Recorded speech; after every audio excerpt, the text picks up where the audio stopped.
Today we will continue discussion of the topics from Paradise Lost Book 1. In the last class we discussed some of them. Today we begin from the next topic. Discuss Milton's use of epic simile in Paradise Lost Book 1. So at the outset you will have to say that epic simile is one of the epic conventions which Milton uses in Paradise Lost, and he borrows this convention from Homer, Virgil and European writers of Renaissance epic, and then you will have to give some examples from book 1 of the epic simile. The first epic simile, I think, is the description of Satan lying on the lake of fire in hell. He is compared to Leviathan, and then the story of Leviathan, how giant. The sailors took Leviathan to be an island and anchored their ship on it. Yes, he also compared the huge body of Satan to the Titans and then the giants, Briareos or Typhon and so on. So you have to discuss that epic simile at length, because if the question is on epic simile, then you should explain at least one simile in detail. And you have to say that in an epic simile there is often a digression, that is, a different story is told in the simile. And in this case the digression is the story of the sailors anchoring on the body of the Leviathan, thinking it to be an island. Then there are other epic similes like Milton comparing Satan's spear to the Norwegian pines and so on. Then there is a comparison of Satan's shield. So any of these similes you may discuss to establish your knowledge of epic simile as a convention used in Paradise Lost Book 1. Comment on Milton's description of hell in Paradise Lost Book 1. So here you will have to say that Milton here is writing a Christian epic poem, and before Milton the greatest example of description of hell in literature was that by Dante in the Divine Comedy Inferno. Arnold, Dr. Faustus. Yes, but Dr. Faustus is not an epic. So we are talking about epics. Dr. Faustus never had explicit descriptions of hell in it. No. It had just had the Mephistopheles who had come out of hell. Yes. So Dante's Divine Comedy is the nearest great example of European poems, epic poem that discusses or describes hell. In Homer and Virgil also there are descriptions of hell, but they take us altogether to the classical ambience, and hell in classical mythology is different from Christian concept of hell. Then in this description of hell, we have, for example, one element from Dante, at least, I mean there are many elements I suppose. One element is that Milton mentions that hope never comes to one who is in hell. In Dante's Divine Comedy, here Satan says, "Abandon all hope, ye who enter." In Dante's Divine Comedy, Yes. This inscription is on the gate of hell in Divine Comedy. Abandon all hope, you who enter. And here Milton echoes that when Satan says that there is no hope in hell. Yeah. Then there is this strange description of the fire in hell which burns but emits no light, and that Milton borrows from the Christian father Saint Basil, Basil, the peculiar quality of fire in hell, that it burns but emits no light. So there is a lot of fire all around, but there is no light, there is darkness. So Milton's oxymoron, darkness visible, is based on this notion that there is no light, yet one can perceive darkness. There is fire and one can perceive the pain of burning by fire. So light, which is the positive quality of nature and which stands for God, often light is associated with God, that is totally absent in hell, because in hell there is no goodness, so there is no light. And as you remember that in the Bible, the book of Genesis, the creation story says that God says, let there be light, and there is light, which means that God and light, they go together. So without God's allowance, there can be no light. So God let man enjoy light by there being light on earth, and heavens are completely made of light. And in Dante's Divine Comedy, the beatific vision of God, which Beatrice shows Dante, that is a rose of light, and James Joyce refers to that in his novel A Portrait of the Artist as a Young Man. Therefore, light metaphorically stands for God.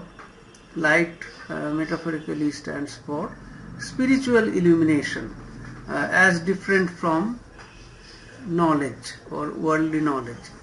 So God forbid man the fruit of the tree of knowledge, but he didn't forbid illumination. He didn't forbid spiritual illumination or spiritual enlightenment. Okay, so Milton's description of hell can be said to be very powerful, resourceful, because it draws from a lot of resources, many sources, and it is also it is able to convey the sense of suffering, as Milton described that there is fire all around, on the earth, in water, and in the sky. So wherever the fallen angels move, they suffer, they feel the burning sensation. And Milton describes Satan walking with difficulty on the soil. So he is able to convey the sense of suffering in hell, the sense of pain, and he describes hell in the manner of the inside of a volcano, we may say, where there is a lot of fire, there is sulfur, there is smoke, pungent smell. So all the senses suffer in hell. The sense of vision, the olfactory sense, the sense of touch, and so on. So besides this, you have to follow the description of hell in the poem and explain it. I told you about the significance of the distance or the proportion of the distance between heaven, earth and hell. the distance between heaven to earth is 1. Then the distance between earth to hell is 2. 2 is to 1. 2 is to 1 is the diapasonic proportion, which was considered to be, or which was interpreted in ancient culture to be the distance between reason and concupiscence. So hell in Paradise Lost is thrice removed from the utmost pole, that is, from the pole of heaven. The pole of hell is removed 3 times of the distance between heaven and earth. So this 2 is to 1 distance makes hell removed from heaven 3 times the distance between heaven and earth. And therefore the interpretation is that hell is removed from reason. Hell is a place of concupiscence, which means where you indulge in the senses.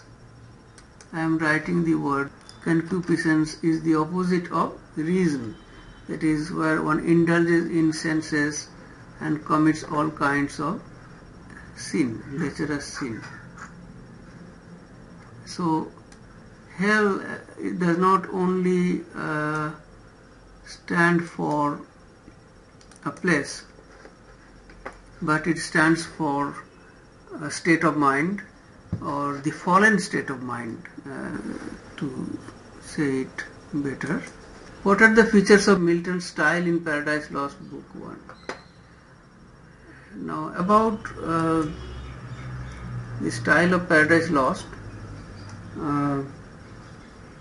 there are two critics who have written very thoroughly on Milton's style. There are many critics, but 2 names that I should mention. One is Christopher Ricks, who wrote Surprised by Sin. Stanley Fish wrote Surprised by Sin, and Christopher Ricks wrote Milton's Grand Style. The excerpt from Fish is from an essay. It is not from the book, but the book is Surprised by Sin, The Reader in Paradise Lost. The argument of the book is further discussed in this essay, Discovery as Form in Paradise Lost. So I will briefly tell you about Fish's argument, but the excerpt from Christopher Ricks, Milton's Grand Style, from that book, The Successful Metaphor, this section does not appear to be very helpful. The quotation selected does not appear to be very helpful. So maybe other places in the book which particularly deals with Book 1, you should look for those places in Ricks's book. The excerpt here discusses other books of Paradise Lost, not Book 1. Therefore, it is not very helpful for you, for your purpose. However, Fish's essay is helpful because Fish here presents the same argument in this essay as in his book Surprised by Sin. So, what is the argument in Surprised by Sin? The argument is that, Surprised by Sin is a quotation from the poem itself. Here, Fish uses this quotation to actually refer to the readers of Paradise Lost.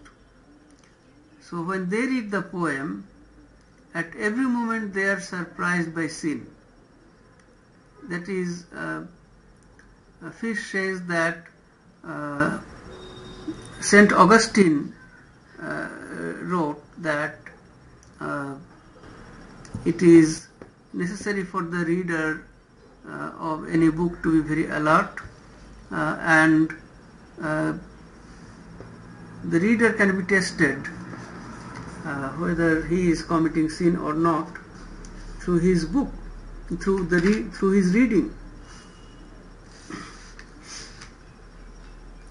Augustine wrote in On Christian Doctrine about people reading the scriptures. The student first will discover in the scriptures that he has been enmeshed in the love of this world. Then that fear which arises from the thought of God's judgment will force him to lament his own situation. And by means of this affection of the spirit, he will extract himself from all mortal joy in transitory things and turn toward the love of eternal things.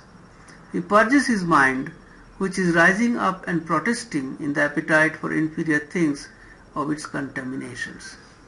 So Fish argues that just as Augustine supposed that readers of scriptures, they often find themselves surprised by sin. That is, they are attracted by the wrong things in the books, in the descriptions, and then they have to take a conscious step to purge themselves of this worldly attraction. Similarly, in Paradise Lost, Fish argues, Milton puts the readers at every step, puts them to test, and the reader discovers that he is always attracted by the wrong things.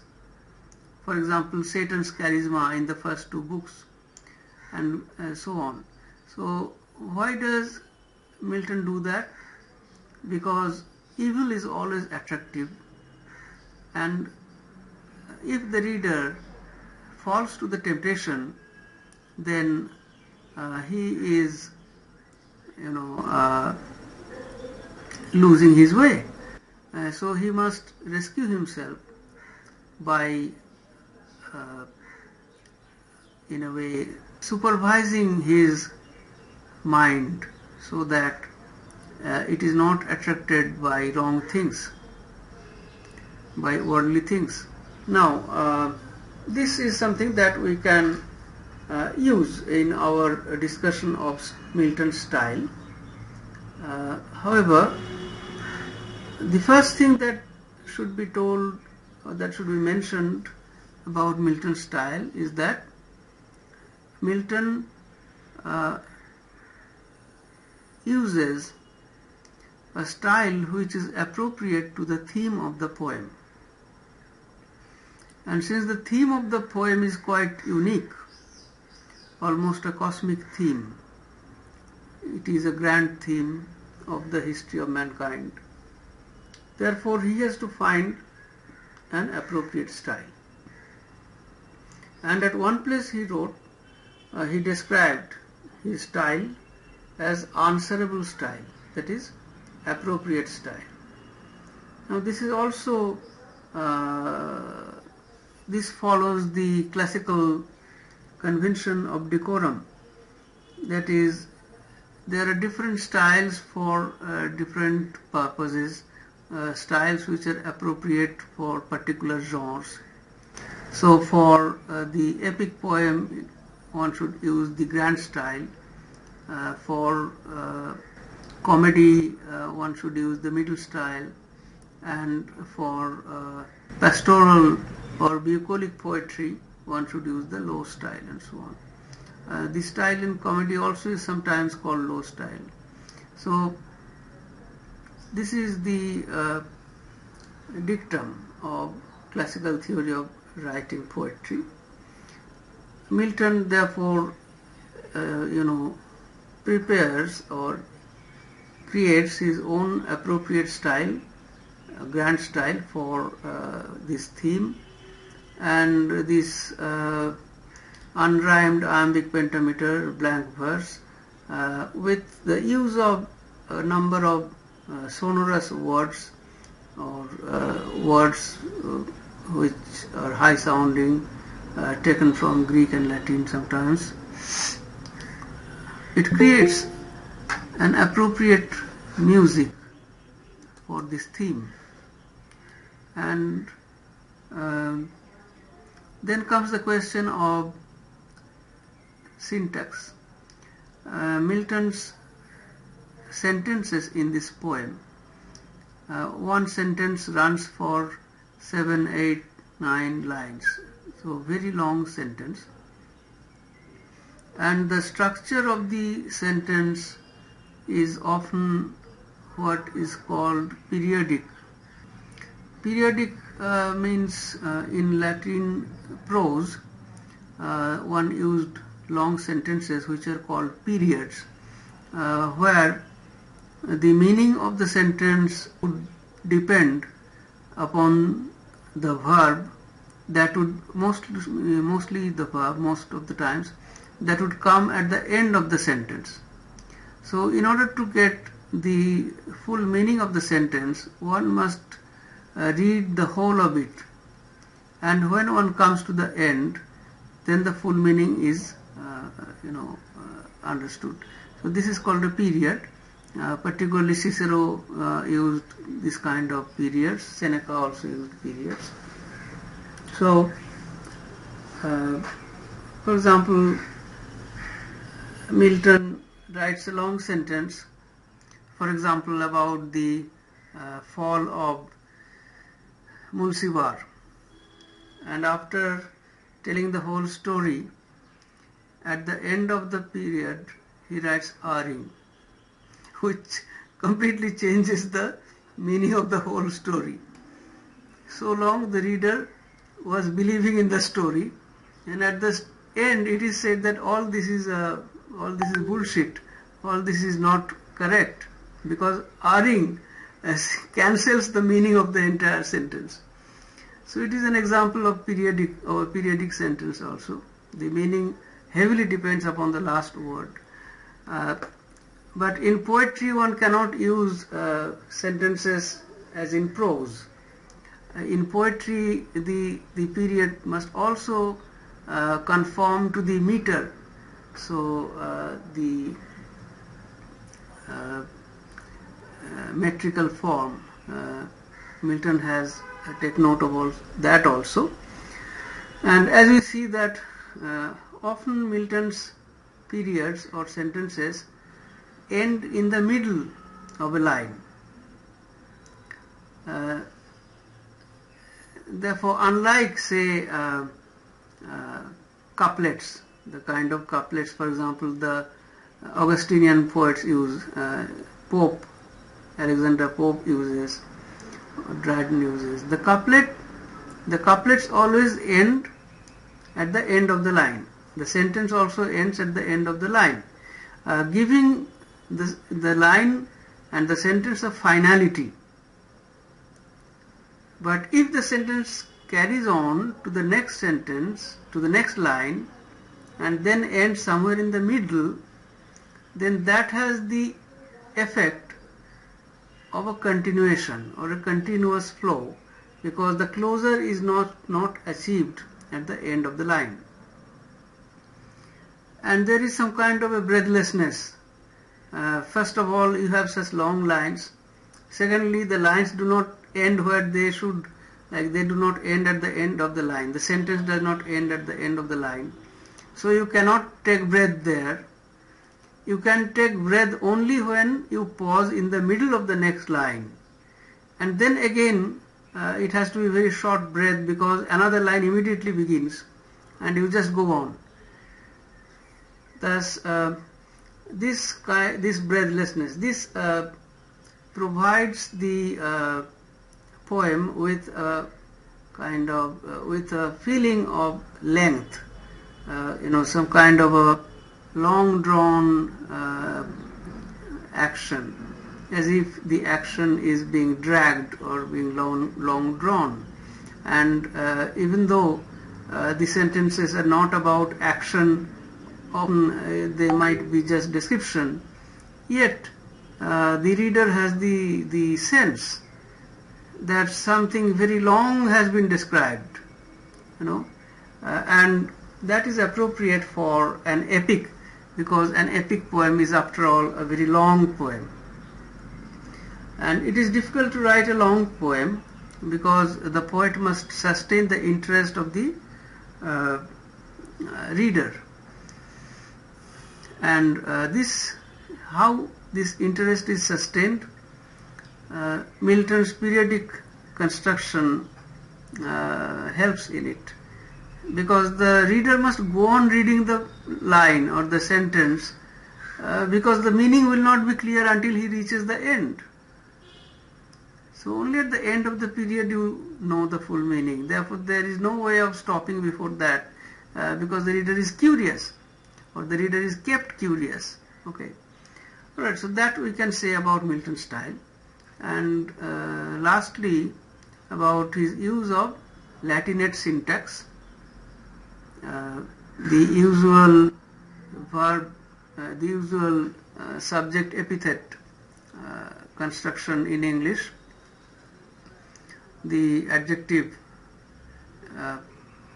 precedes the subject in English, so adjective and then subject, but Milton uses the Latin or the French way of using the subject first and then the adjective, and that lends kind of a foreign air to the language. And because of Milton's use, Milton sometimes also uses Hebrew syntax. So because of his use of Latin, Hebrew, and this kind of classical syntax in English, Milton's English sounds very different. And we may say that its inspiration is the opposite to that of his contemporary John Dryden, because Dryden was writing wonderfully lucid English prose, which can hardly be distinguished from modern English prose. So Dryden we may say that Dryden achieved this kind of development in prose, that it cannot be distinguished from modern prose. Modern prose owes a lot to Dryden for its development. On the other hand, Milton's writings has the opposite quality, whether in poetry or in prose. His writing is very classical, periodic, and full of Greek, Latin, or classical usages, as different from English usage. And therefore, T.S. Eliot, in his essay on Milton, thought that Milton's influence was pernicious, or it did not help the English language to develop, or it kind of looked back. So now I am not going to quarrel with T.S. Eliot, even though I do not agree to his judgment. Eliot was not able to appreciate Milton's achievement in terms of the context of his writing. Milton was able to write which no other English poet really succeeded in doing. Write an epic poem in the manner of the classical poets. Spenser's attempt comes close, but still does not fully succeed because of the influence of the medieval romances on him. So this is a great achievement which the 16th and 17th century wanted by all means to produce an epic poem in English. So no language would consider itself to be, at that time, would consider itself to be an efficient language or to be a capable language unless it could produce an epic poem in the manner of the ancients. So So when the vernacular was just rising, then the writers, they all used Latin because Latin was so convenient and Latin was so capable of expressing scholarly ideas. But opting to write in English an epic poem like this, Milton helped the progress of the language in another way, which Eliot did not perceive. And Milton did something which his contemporaries in Italy and France were also doing. Ariosto, Tasso, Dubartas, they also attempted to do something to write Renaissance epics. And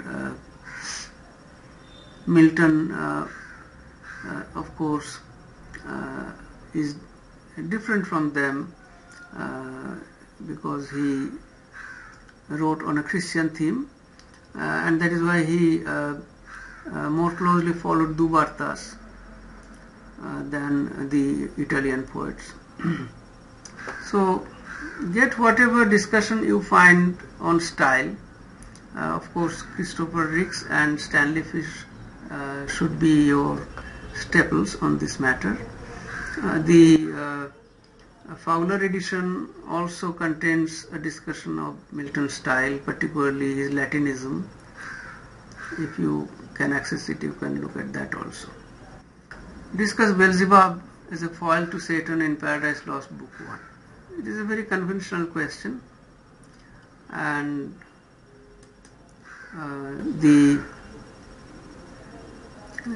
Satan's first speech and Beelzebub's response to that speech. You will have to focus there and see how Milton represents Beelzebub being different from Satan. How he is different? He is afraid of God's power. He thinks that probably God has given them this period of lull because he is planning another attack.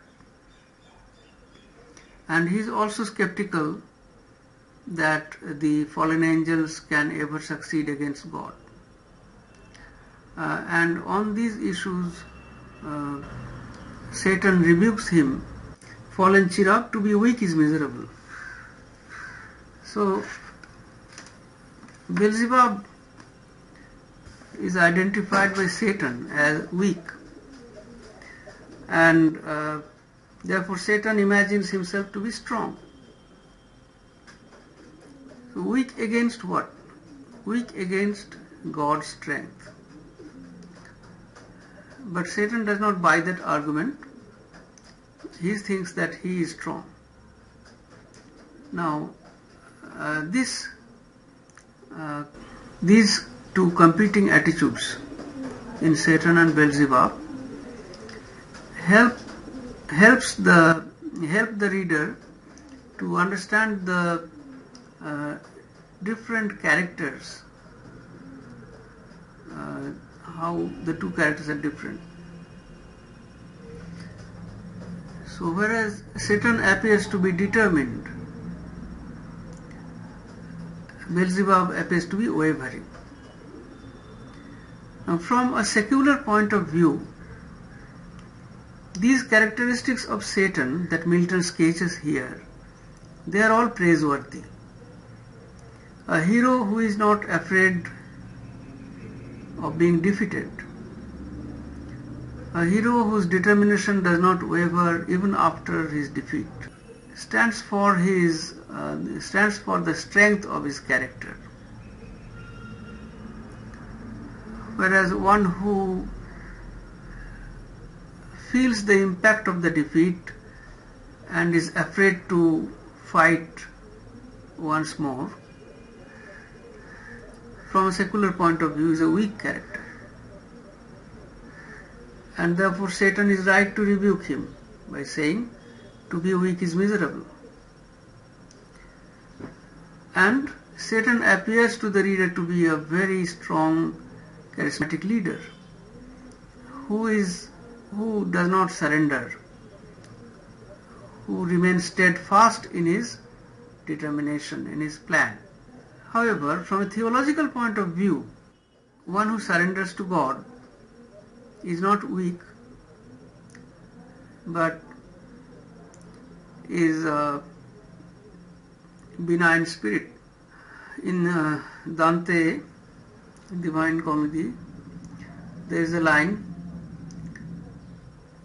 "In your will is our peace." The human subject is supposed to surrender his will to God. In your will is our peace. And this is also the Christian, the Augustinian notion that for man there is no free will. Man's will must be merged in God's will. Therefore, from a Christian point of view, Satan is not a worthy character because of his pride. He opposes his will against God's will. But this aspect of Satan becomes clear because of this comparison to Beelzebub. Milton's purpose is to provide or throw light on the character of Satan by providing this foil, this contrast in Beelzebub. Speeches. So I have kept the question vague, discuss one of Satan's speeches. Sometimes a particular speech is quoted and mentioned in the question so that you have to discuss that particular speech. But it is better to prepare all the speeches because you do not know from where one might set a question. Now I will discuss, for example, just one speech, maybe the first speech.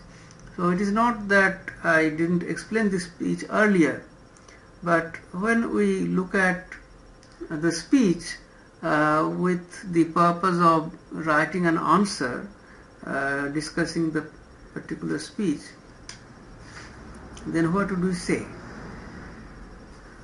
Say the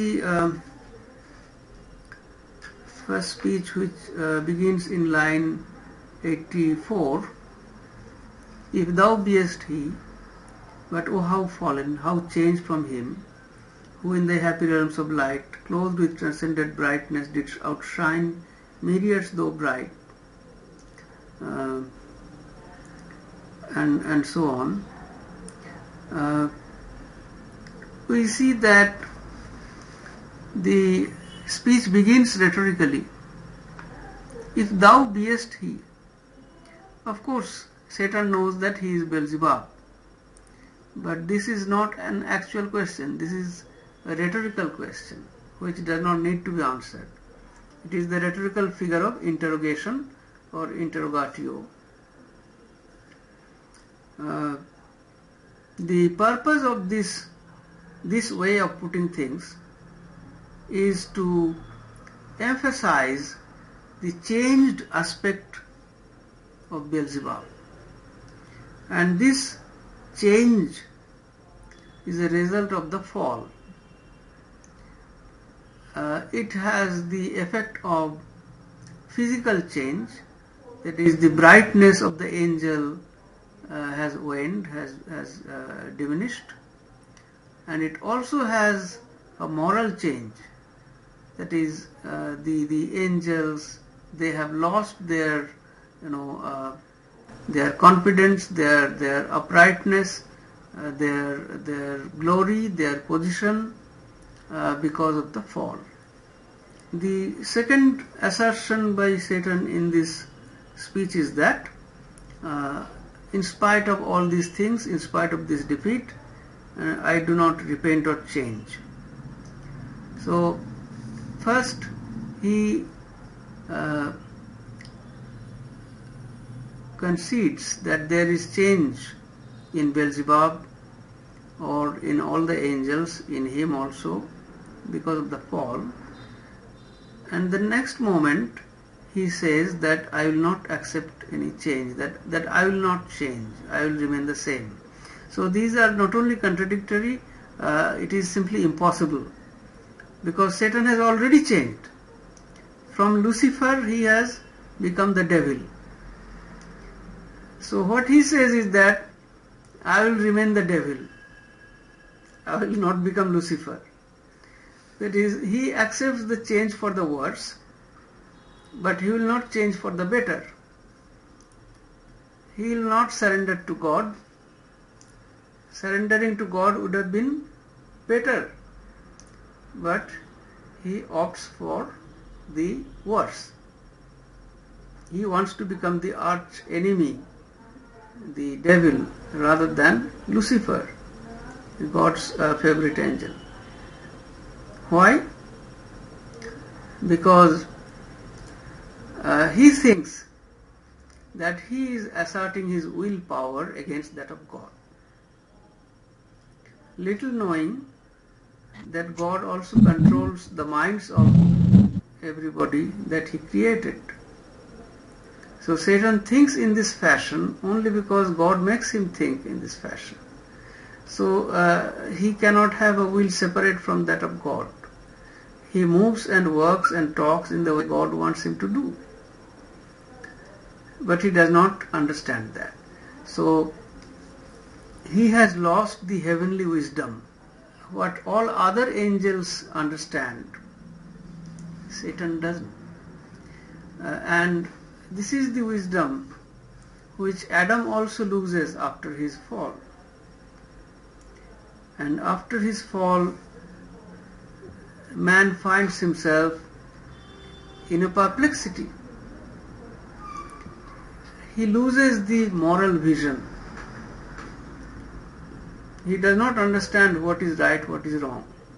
And if you discuss the first speech, then you will have to say how in this speech Satan boasts that he was able to shake God's throne.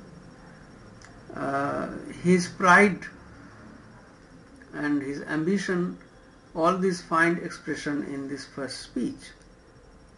Study of revenge, immortal hate, courage never to submit or yield.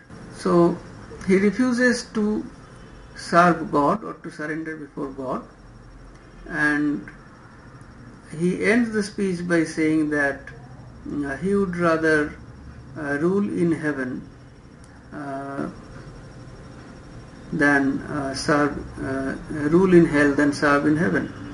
So his declaration of his perpetual enmity against God, he calls God the grand foe. He refuses to mention God by name. So the speech makes it very clear that Satan is fallen. He is fallen from grace, fallen from God's grace, and he has become a hardened sinner. So this is one way of looking at it. The other way is to think that Milton sympathizes with Satan and presents him as a great hero, and that is also to some extent true, that Milton presents Satan here as a great hero, but not a moral hero, but a military hero, a warlord, and praises his military prowess rather than his moral prowess. So could we consider that Satan is presented as rather an anti-hero with respect to the first two books in Paradise Lost? Well, the term anti-hero is not very well defined. You may use, we sometimes use the term in a loose way, by which probably what is meant is that central protagonist, but not the virtuous one. But I suppose in the case of Paradise Lost, we won't use the term anti-hero. because in an epic we do not use this term. You may think of using this term with respect to plays. In an epic, usually an epic hero has much greater dimensions than the hero of a short play. And in Paradise Lost, there are three heroes: Satan, God and Christ. And when we say there are three heroes, we think of the poem as an epic poem. We think about its genre, and we do not look at it as a religious tract. So, as an epic poem, Satan fulfills the criteria of being an epic hero. Okay, so better not to use the term anti-hero, because we are reading the poem basically from a literary point of view. We cannot avoid from time to time referring to the religious interpretation of the poem, but I suppose that there is a secular reading of the poem also as a work of art, as an epic poem, and the modern critic has the right to suspend a religious judgment or a religious interpretation of the poem, and therefore we need not always think of Satan as as an evil character. We look at Satan more as a character in a work of art, in a work of literature, how he is drawn in bold terms and how he is present simultaneously with other cosmic characters. Alright, so better not to use the term anti-hero. Okay. Okay, sir. So what you will do is that you will write some answers